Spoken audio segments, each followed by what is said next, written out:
On March 14, 2023, 27-year-old Kyle Hernandez and 26-year-old Marcus Webb set out for what was supposed to be a 3-day hiking trip in the eastern Mojave Desert. Kyle worked as a geologist for an environmental consulting firm. Marcus was a high school science teacher. According to their itinerary filed with the Joshua Tree National Park Visitor Center, they planned to explore some lesser-known canyons in the park's remote eastern section and return by March 17th. At 6:18 a.m., security cameras at a gas station in 29 Palms captured them filling their Jeep Wrangler with fuel and purchasing additional water. Their cell phones pinged a tower near the park's eastern boundary at 7:42 a.m. Then, nothing.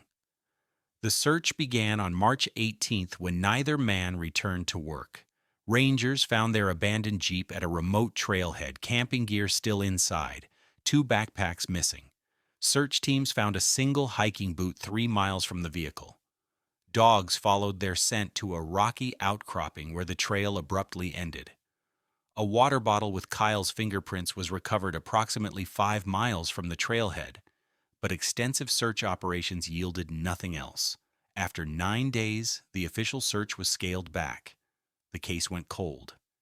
18 months later, on September 23, 2024, a wildlife biologist conducting a desert tortoise survey stumbled upon 2 men sitting back-to-back on a flat rock formation 22 miles northeast of where their Jeep had been discovered, well outside the park boundaries. One man was dead, his mummified remains propped against the back of the other. The living man was severely emaciated, dehydrated, his skin burned and peeling from sun exposure. It was Marcus Webb. When approached, he clutched at the biologist's sleeve and repeated a single phrase, "The quarry, we're the foundation." Medical personnel who airlifted Marcus to Desert Regional Medical Center in Palm Springs documented his condition in detail. He weighed 103 pounds, down from his previous 176. His medical report noted second-degree burns on his face, neck, and arms from sun exposure. His feet were wrapped in strips of cloth that appeared to be torn from his shirt. Beneath them, open wounds festered. The report noted significant tissue damage from prolonged friction, consistent with extensive walking on harsh terrain. Blood work revealed severe electrolyte imbalances and signs of prolonged malnutrition. The deceased man was identified as Kyle Hernandez. The medical examiner's report documented advanced mummification consistent with desert conditions. According to the report, Kyle had been dead for approximately 14 to 16 months. The cause of death was listed as dehydration and exposure. The autopsy noted ligature marks around both wrists and ankles. Similar marks were found on Marcus. Most disturbing to investigators was the position in which the men were found. Marcus had apparently carried or dragged Kyle's body with him for an unknown period of time, finally stopping at the rock formation where they were discovered. "He wouldn't let me leave him," Marcus told a nurse on his second day at the hospital. "He said we had to stay together. We're the foundation." When questioned further, he became agitated and would not elaborate. The attending physician noted in his report, "Patient exhibits signs of severe post-traumatic stress and possible delusional thinking. Physical condition indicates prolonged exposure to extreme elements with inadequate nutrition and hydration. Evidence of restraint marks on extremities suggests involuntary confinement." Detective Sofia Ramirez of the San Bernardino County Sheriff's Department was assigned as lead investigator. With 15 years of experience in missing persons and homicide cases, Ramirez approached Marcus's testimony with professional skepticism.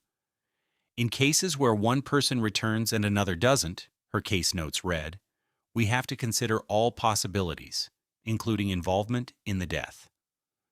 Marcus's initial account, documented in his first formal interview on September 27th, described a hiking accident. "We were exploring a canyon," the transcript reads. "Kyle slipped on loose rocks, fell about 20 feet. Hit his head. I couldn't move him." Marcus claimed they had become disoriented, ran out of water, and wandered for days, trying to find their way back. "I couldn't leave him," he repeated. We promised. Never separate. Forensic analysis of Kyle's remains contradicted this account. The medical examiner found no evidence of a significant head injury or any traumatic injuries consistent with a fall. Furthermore, isotope analysis of bone samples indicated Kyle had survived for at least 2 months after their disappearance, not the few days Marcus initially claimed. The report also noted unusual concentration patterns of minerals in the bone tissue, inconsistent with normal desert conditions. More contradictions emerged through Marcus's physical examination. The pattern of calluses on his feet indicated long-term confinement, not continuous walking. His vitamin D levels were significantly lower than expected for someone who claimed to have been outdoors for 18 months. The soft condition of his hands contradicted the claim of extended outdoor survival, where foraging and shelter building would have caused significant callousing. His medical record noted, physical evidence suggests long periods of confinement interrupted by limited movement, not consistent with continuous desert wandering. As evidence mounted against Marcus's initial account, Detective Ramirez began to consider him a potential suspect. The inconsistencies in Webb's story, coupled with the evidence of Hernandez's prolonged survival after disappearance, raised questions about Webb's role in the death. Her investigative notes stated, the district attorney's office was consulted regarding potential charges. But on October 3rd, a critical piece of evidence changed the direction of the investigation. Lab analysis of material embedded under Marcus's fingernails revealed traces of a particular cement mixture and industrial chemicals not naturally occurring in the desert. The lab report identified specific compounds used in mining operations and concrete manufacturing. This led investigators to cross-reference active and abandoned mining operations within a 30-mile radius of where the men were found. This search identified the abandoned Sundown Quarry, a limestone mining operation that had closed in 2015 after its owner, Western Materials Corporation, declared bankruptcy. The quarry, located approximately 17 miles from where Marcus and Kyle were discovered, was officially condemned but had never been properly secured. According to county records, multiple trespassing complaints had been filed in the years since its closure, but follow-up had been minimal due to the remote location. On October 6th, a team including Detective Ramirez, forensic technicians, and tactical officers executed a search warrant at the abandoned quarry. The official report describes what they found. Upon entering the main office structure, evidence of recent habitation was immediately apparent. The building contained supplies, food stores, and a makeshift living area. Proceeding to the lower levels of the quarry via the service elevator, officers discovered a modified storage room approximately 200 feet below ground level. The room, measuring 15 x 20 inches, had been outfitted with chains anchored to the concrete floor, a mattress, and rudimentary sanitation facilities. Biological samples were collected from the floor, walls, and restraint apparatus. The elevator log, remarkably still functional on backup power, showed regular operation over the previous 2 years. The last recorded descent was dated September 14, 2024, 9 days before Marcus was found. DNA samples collected from the underground room matched both Marcus and Kyle, confirming they had been held there. Additional samples indicated the presence of at least 3 other unidentified individuals at various points. When confronted with this evidence, Marcus's demeanor changed. The interview transcript notes periods of silence lasting several minutes. He knew, Marcus finally said. He knows I'm here. He'll come for the others. When asked to clarify, he became unresponsive.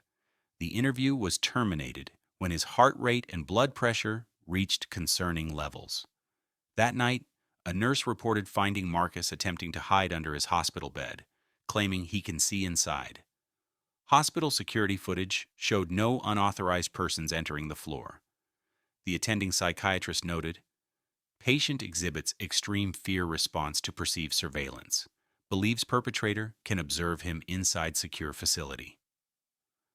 On October 8th, investigators conducted another interview, this time with a trauma-informed approach. The psychiatrist recommended conducting the interview in a room without windows, with the lights dimmed to reduce Marcus's anxiety. Under these conditions, Marcus began to provide a more coherent account. "We were mapping the canyon," the transcript begins. "Kyle was taking photos of rock formations. We found this old service road. Thought it might lead to a good viewpoint. There was a man. He said he worked for the Park Service, checking on water sources. His truck had official-looking logos.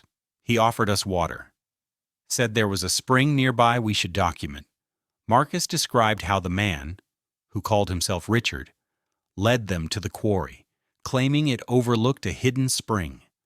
Once there, he offered them cold drinks that Marcus now believes were drugged. "We woke up in the room. Underground. Dark." The transcript notes a long pause.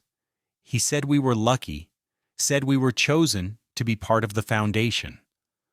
Over the following days, through multiple interviews, a disturbing pattern emerged. The man who called himself Richard had apparently been living at the abandoned quarry for at least 3 years. According to Marcus, he claimed to be preparing for the collapse and needed strong specimens to form what he called the foundation. "He kept us chained, but gave us enough length to reach each other," Marcus stated. "Said we had to support each other, literally." The transcript notes Marcus demonstrating how they were forced to sit back to back for hours, then days at a time. "If one of us slumped or fell, he'd shut off the air circulation. Said the foundation had to be strong, or everything above would collapse." The underground room had no natural light. Richard controlled their food, water, and air. He'd make us recite his rules, over and over. Rule 1, the foundation must support itself. Rule 2, separation means death. Rule 3, the foundation endures what's built upon it. Marcus described how their captor would sometimes disappear for days, leaving them with minimal water and no food. Approximately 2 months into their captivity, Richard brought 2 more people to the underground room, a man and a woman who Marcus described as hikers or tourists based on their clothing. "They weren't cooperative," Marcus said. "They fought him, fought each other." According to Marcus, Richard became enraged when the new captives wouldn't form the foundation properly. He took them up in the elevator. We heard screaming.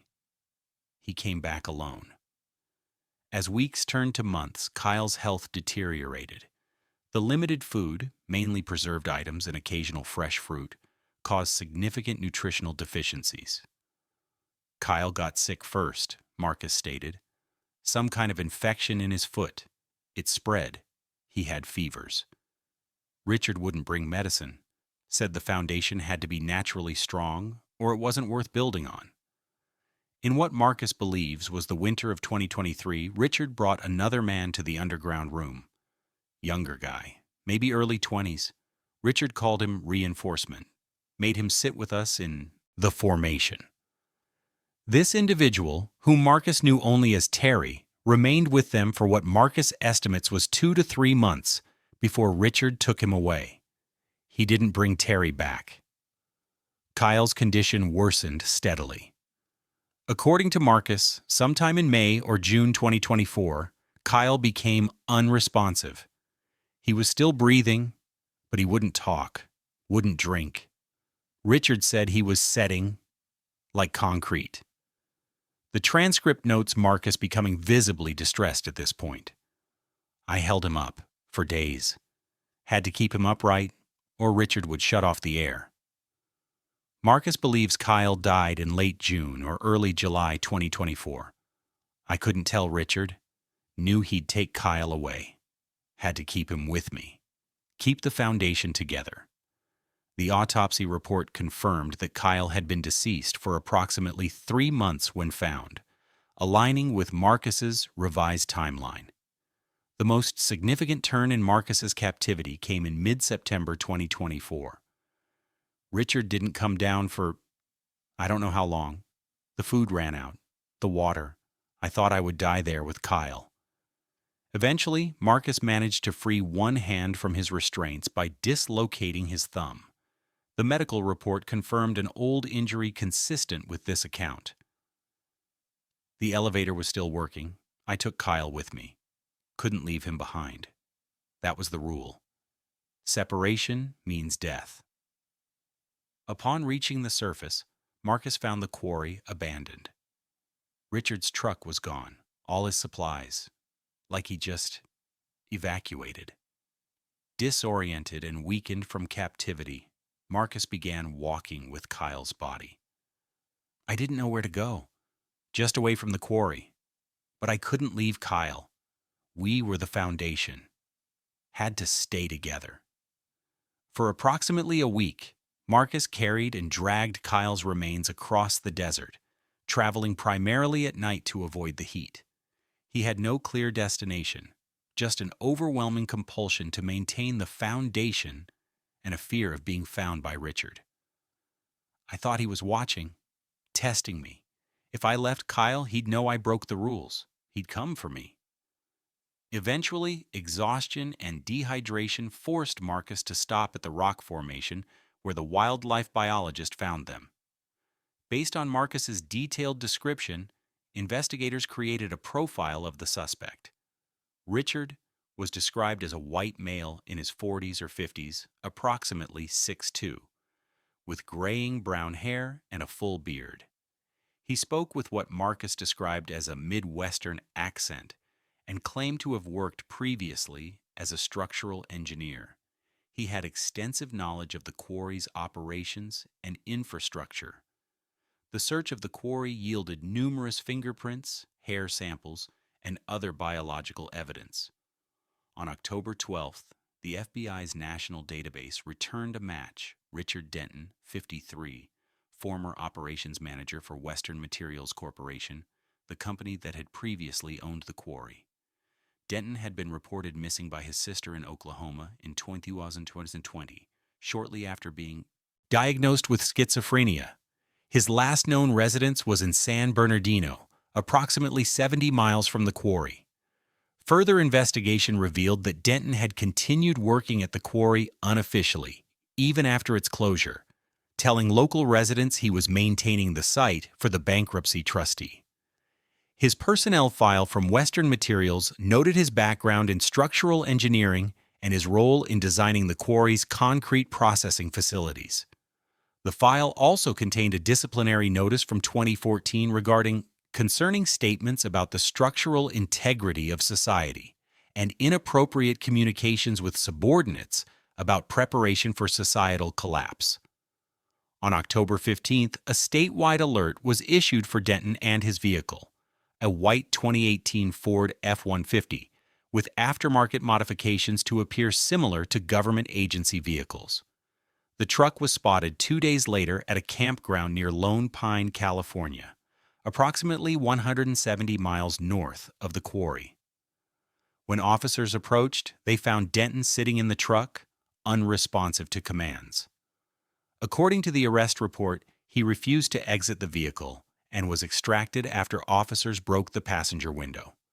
The report notes he offered no resistance but repeatedly stated, "The foundation has failed. Rebuild from the rubble." A search of Denton's truck revealed detailed journals documenting his activities over the previous 4 years, including the abduction and imprisonment of at least 7 individuals. The journals, written in meticulous handwriting, outlined what he called the Foundation Protocol, a delusional belief system centered around creating human support structures to prevent what he believed was an imminent societal and literal collapse. Pages included architectural-style drawings of human bodies arranged in various formations, with annotations about load-bearing capacity and compression resistance. The most disturbing discoveries came from a laptop found in Denton's truck. It contained video files documenting the captivity of Marcus and Kyle, as well as other victims.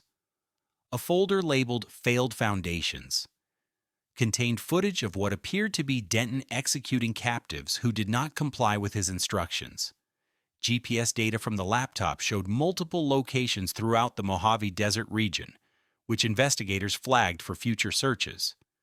Denton was charged with 2 counts of kidnapping, 1 count of first-degree murder for Kyle's death, and multiple counts of false imprisonment, torture, and criminal confinement.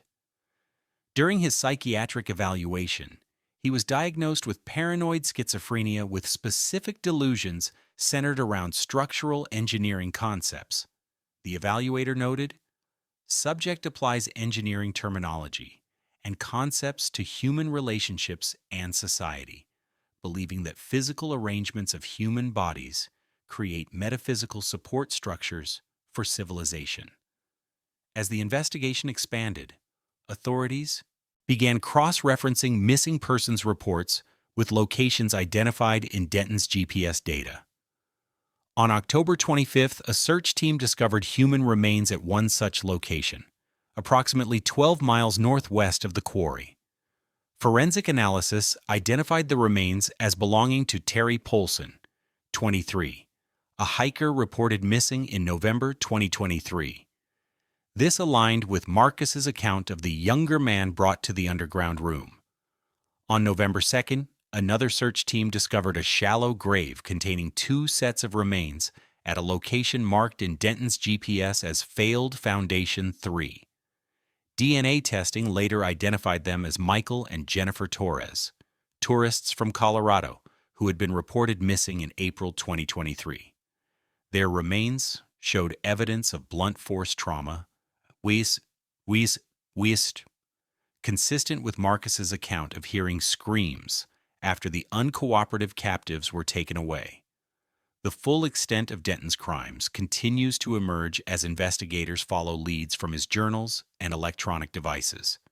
To date, authorities have confirmed 4 deaths connected to his activities, with at least 3 more potential victims identified through his writings whose remains have not yet been located.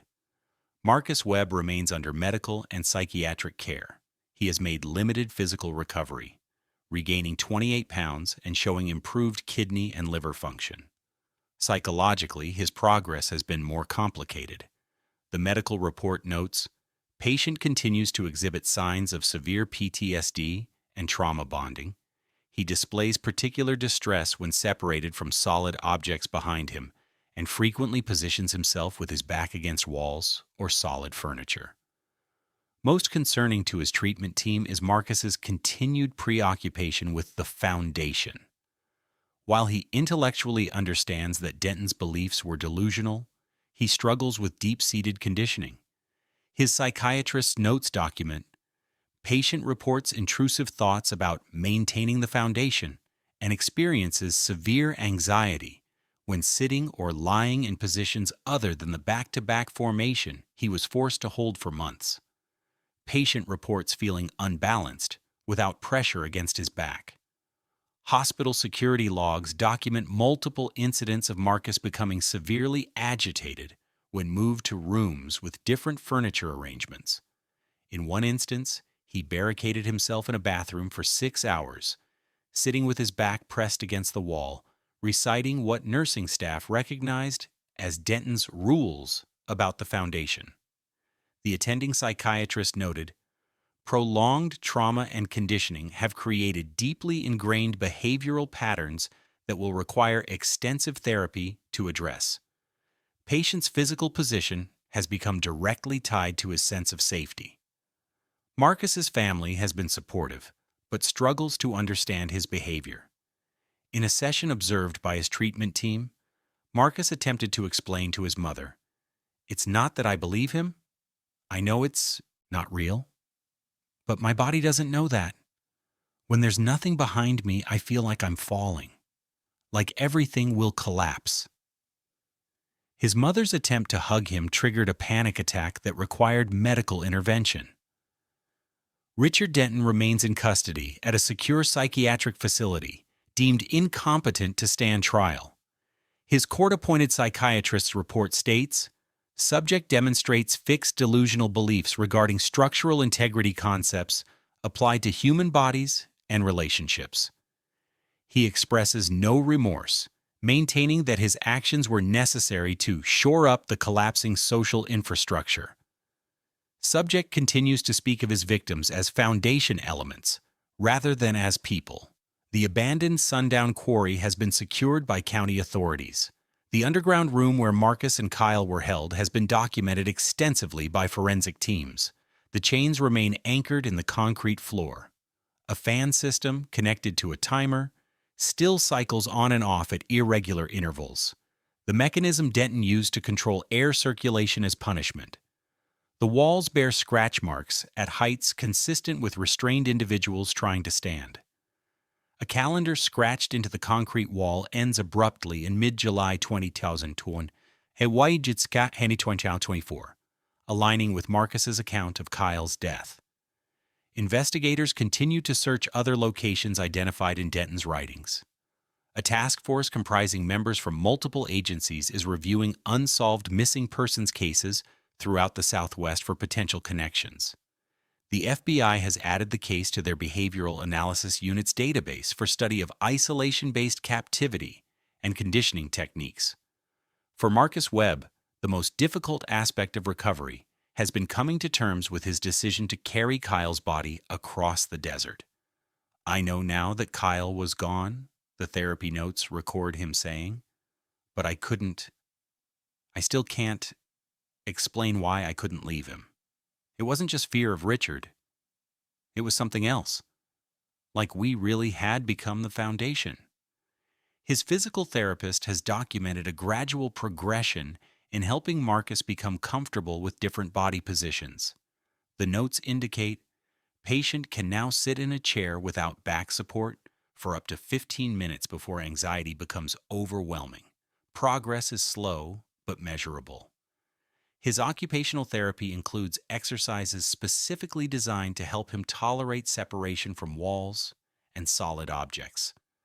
The case has prompted a review of procedures regarding abandoned industrial sites in San Bernardino County.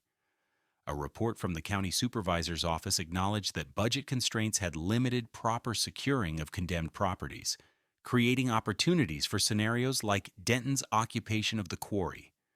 New protocols have been implemented for regular aerial surveillance of remote abandoned sites, particularly those with existing infrastructure that could enable long-term unauthorized occupation. Kyle Hernandez's family held a private funeral in November 2024.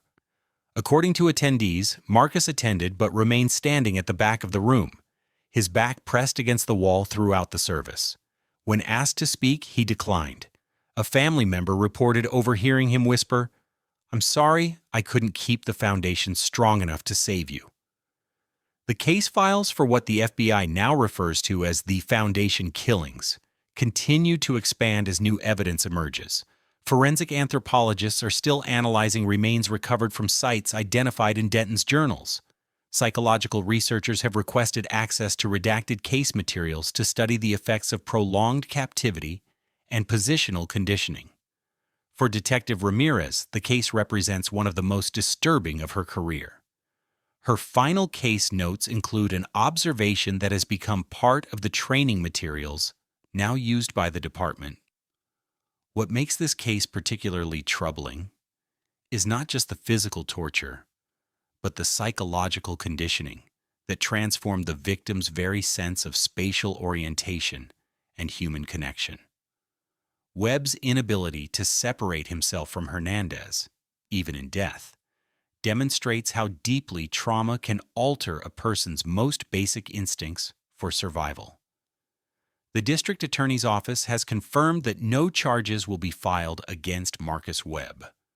Their statement cited overwhelming evidence that Webb was a victim of sophisticated psychological torture and conditioning, and noted that his decision to remain with Kyle's body likely resulted from trauma bonding and conditioned behavioral responses rather than rational choice.